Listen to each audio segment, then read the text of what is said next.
Hi friends, Shubhapriya ব্লগে তোমাদের সবাইকে স্বাগত জানাই। আশা করি তোমরা সবাই খুব ভালো আছো আর আমিও ভালো আছি।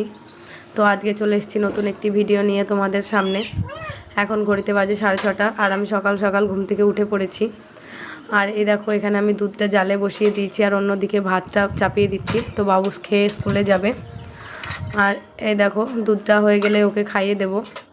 আর দুধটা খাওয়ার পরই ওকে ভাত খেতে হয়, কিন্তু ও খেতে চায় না। তাও আমি ওকে জোর জবরদস্তি খাইয়ে দিই। কেন বলো তো, স্কুলে গিয়ে ও তো টিফিন খায় না। আর স্কুল থেকে বাড়ি আসতে আসতে প্রায় 3টে বেজে যায়। অতক্ষণ তো বাচ্চা ছেলে না খেয়ে থাকতে পারবে না। তাও মনকে সান্ত্বনা দেওয়ার জন্য যা একটু খাই ভাত। আর এই দেখো, আমি ওর দুধটা জাল দিয়ে ফেলেছি আর হরলিক্স দিচ্ছি দুধের ভিতর। হরলিক্স না দিলে তো ও একটুও দুধ খাবে না। হরলিক্স দিলে দুধটা একটু মিষ্টি মিষ্টি লাগে, তো ওর মুখে তার জন্য একটু ভালো লাগে, যা একটু খাই। আর না হলে প্রচণ্ড পরিমাণে জ্বালাতন করে। তো দেখো কত জ্বালাতন করে দুধ খেতে গিয়ে। মানে ওর প্রচুর বাহানা দুধ খেতে গিয়ে।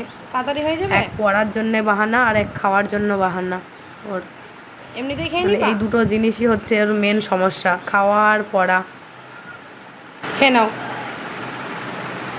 ক মিনিট লাগে দেখি। 1 গরম নেই, খেয়ে নাও। ও শোনো আমার, খেয়ে নাও। আমার ছেলের মানে স্কুলে যেতে হলে, পড়তে তাড়াতাড়ি বসতে নাও, হলে হাতে ব্যথা, দেখি পায়ে ব্যথা, দেখি মানে যত দেখি রকম সবাই শরীর দেখছে খারাপ তুমি কত আছে তাড়াতাড়ি দুধ আগেকার, খেতে পারো দেখি। মানে সব মনে পড়ে যাবে। আর এই দেখো, আমি বাবুর জন্য একটু টিফিন করছি। তো কদিন থেকে ওকে ম্যাগি, পাস্তা, বিস্কুট, কেক যাই দিচ্ছি না কেন, ও ঘুরিয়ে নিয়ে আসছে। তো আজকে ভাবলাম একটু সিমাই করে দিই যদি খাই, কিন্তু ওর টিফিন তো খাই না। দেখি আজকে কি করে। আর এই দেখো, ওর পাপা ওকে রেডি করে দিচ্ছে স্কুলে নিয়ে যাবে বলে। গলায় রেখে দাও, ছিঁড়ে যাবে, চলে ওটা আসবে একটু পরেই। তো এখন রেডি হচ্ছে।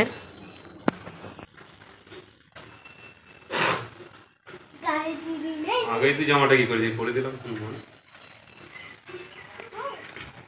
দেখ বা ক্লাসে ফেলেছো কিনা, নাহলে কাল পাপা যাবে গিয়ে কিনে আনবে আবার আর একটা। দেখি ওটা কি হচ্ছে?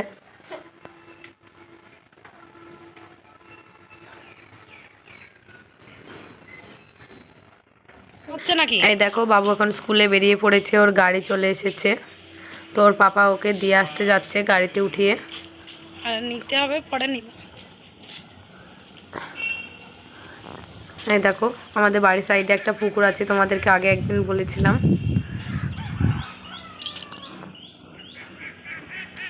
তো বাই বাবু বাবু। স্কুলে চলে গেল। বাবুকে স্নান করে খাইয়ে রেডি করে স্কুলে পাঠিয়ে দিলাম। তো এই দেখো, এইদিকে আমার সকালবেলাকার একটা কাজও হয়নি, সব কাজ পড়ে রয়েছে। তো এখন আমি বাসনগুলো মেজে নিই, তাছাড়া ঘর মোছা, ঝাড় দেওয়া, মানে আমার কিছুই কাজ হয়নি। তো আস্তে আস্তে করব, ততক্ষণ তোমরা ভিডিওটা দেখতে থাকো। কী বলো তো, বাবুর সকালবেলায় স্কুল থাকলে না এত হুটোপাটা হয় যে মানে ঘরের কোনো কাজ করা যায় না। তো বাবুর মানে খাবার, টিফিন এইসব মানে তৈরি করতে, ওকে ঘুম থেকে উঠিয়ে স্নান টান করাতেই মানে পুরো টাইম হয়ে যায় স্কুলের। তো যার জন্য একটা কাজও করতে পারি না। তো ওকে পাঠিয়ে দিয়েই তারপরে মানে বাকি কাজগুলো হয়। আগে যখন মানে একটু বেলা করে স্কুল ছিল 10টার দিকে, তো তখন মানে সমস্ত কাজ হয়ে যেত ও স্কুল যেতে যেতে। আর এই সকাল 8টার সময় স্কুল দিয়ে মানে একটা কাজও হয় না। বাসনগুলো আমি বেশিরভাগ ঘরেই মাজি, খুব কম বাইরে মাজি। যেদিন রোদ থাকে বাইরে, তো সেদিন আমি বাইরে মাজি না। আর যেদিন রোদ থাকে না, তখন আমি বাইরে বাসনগুলো মেজে নিই। তো এখন তো সকালবেলা রোদ নেই, তো ওই জন্যই বাইরে মেজে নিচ্ছি বাসনগুলো। আর তোমাদেরকে তো আগেই বলেছি, আমাদের বাড়িতে কোনো গাছপালা নেই, ওই জন্য প্রচণ্ড রোদ হয়। সকালবেলা উঠতে উঠতে এত পরিমাণে রোদ উঠে যায়, তো মানে বাইরে নামাই যায় না। তো আজকে দেখছি একটু হাওয়া হাওয়া আছে, রোদটা কম আছে, তো ওই জন্য মানে বাইরে বসেই বাসনগুলো ধুয়ে নিচ্ছি। আর বেশিরভাগ বাসন আমি রাত্রিবেলাতেই ধুয়ে রাখি, খুব কম বাসন মানে সকালবেলাতে ধুই আমি। তো এগুলো বাবুকে স্কুলে পাঠালাম। তো যে বাসনগুলো নোংরা হয়েছিল সকালবেলাকার, আর কিছু 2-1টা রাত্রে ছিল, তো সেইগুলো এখন মেজে নিচ্ছি।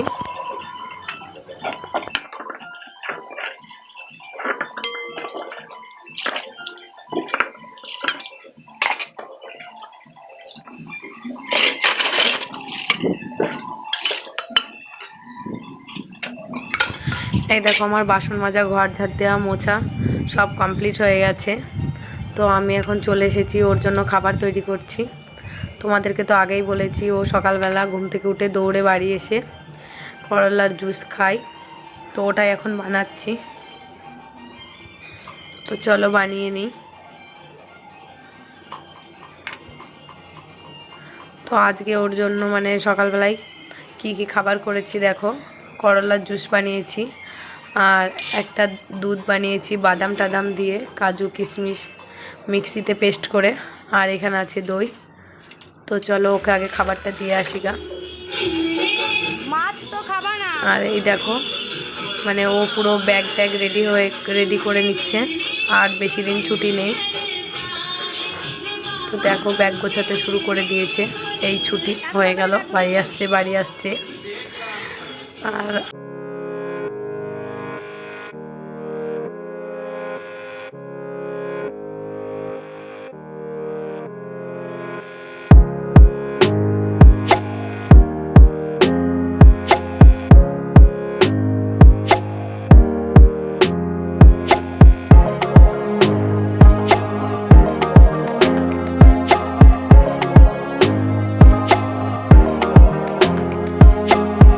খাবার দিয়ে দিয়েছি, আর আমারও খাওয়া হয়ে গেছে সকালে।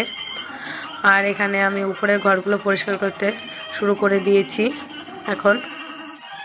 আর এই যে এই সোফাটা দেখছো না, এই সোফার কভারটা আমি গ্রামে একজনের কাছ থেকে কিনেছিলাম।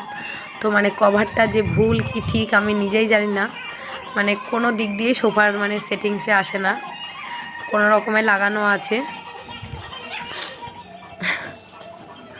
আর এই দেখো আমার বিছানা টিছানায় মানে কিছুই তোলা হয়নি, মানে বাবুকে স্কুলে পাঠানোর জন্য এত তাড়াতাড়ি থাকে, তো সকালবেলায় মানে কোনো কাজই হয় না, তোমাদেরকে আগেই বলেছি। তো এখন বিছানাটা পরিষ্কার করে নিচ্ছি।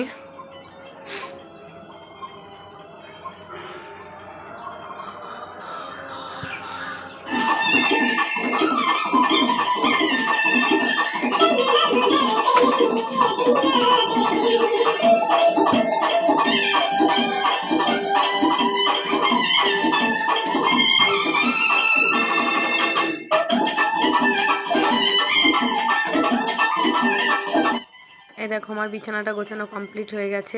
এবার আমি ড্রেসিং টেবিল আর শোকেসটা আস্তে আস্তে পরিষ্কার করে নেব।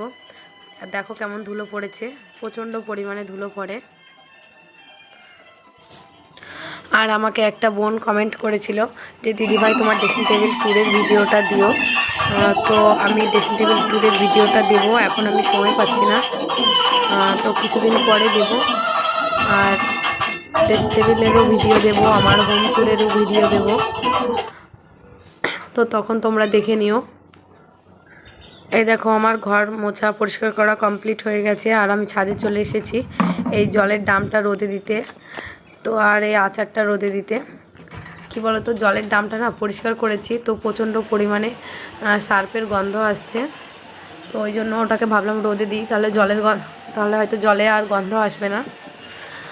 আর ওই আচারটা একটা দিদিভাই আমাকে কমেন্ট করেছিল যে কি কি মশলা দিয়েছো দিদিভাই আচারে। তো আচারে শুকনো লঙ্কা গুঁড়ো, মানে তেল, সর্ষের তেল, পাঁচফোড়নের যে মৌরি কী মশলা থাকে, তো ওই মশলাগুলো সব গুঁড়ো করে দিয়ে মানে মিক্সড করে আদা রসুন লঙ্কার সঙ্গে রোদে দিয়েছি।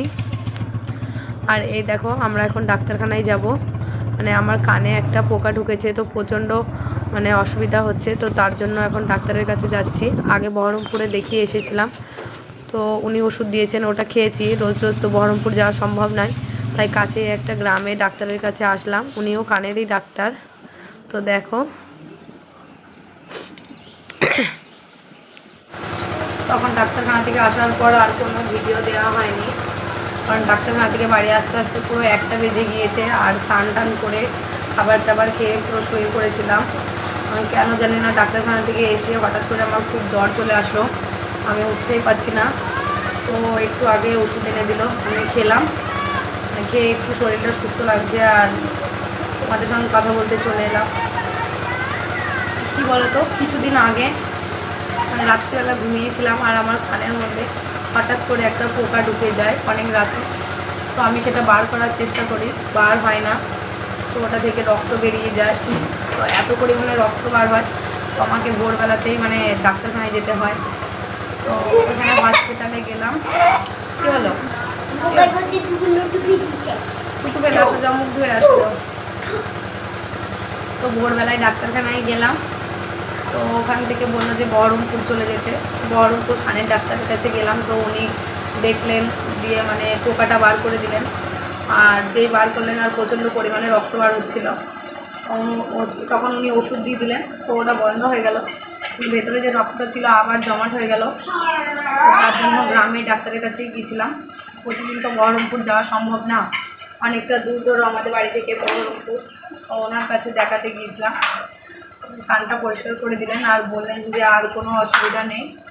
এক জায়গায় একটু মানে যে জায়গাটায় আঘাত হয়েছে, আমি পরিষ্কার করার সময় যে জায়গাটায় আঘাত হয়েছে তো সেই জায়গাটা একটু ছেঁড়া ছেঁড়া আছে। ওষুধ দিয়েছেন, ওগুলো খেতে বললেন যে ওই ওষুধগুলোতেই ঠিক হয়ে যাবে। আর এই যে ডাক্তারখানা থেকে এসে মানে আমার হঠাৎ করে মানে কেন জানি না এত পরিমাণে জ্বর হয়ে গেল। জ্বর চলে এসছে, আমি উঠতেই পারছি না। তো দেখো মানে আমার চোখ মুখ পুরো বসে গিয়েছে আমার মানে জ্বরে। আমি ঠিক মতো কথাও বলতে পারছি না। তো কী করছো তুমি? ওটা কি খেলা ওটা? আর এই দেখো আমার ছেলে খেলা করছে এখানে। প্রচণ্ড জ্বালাও আমাকে, প্রচণ্ড।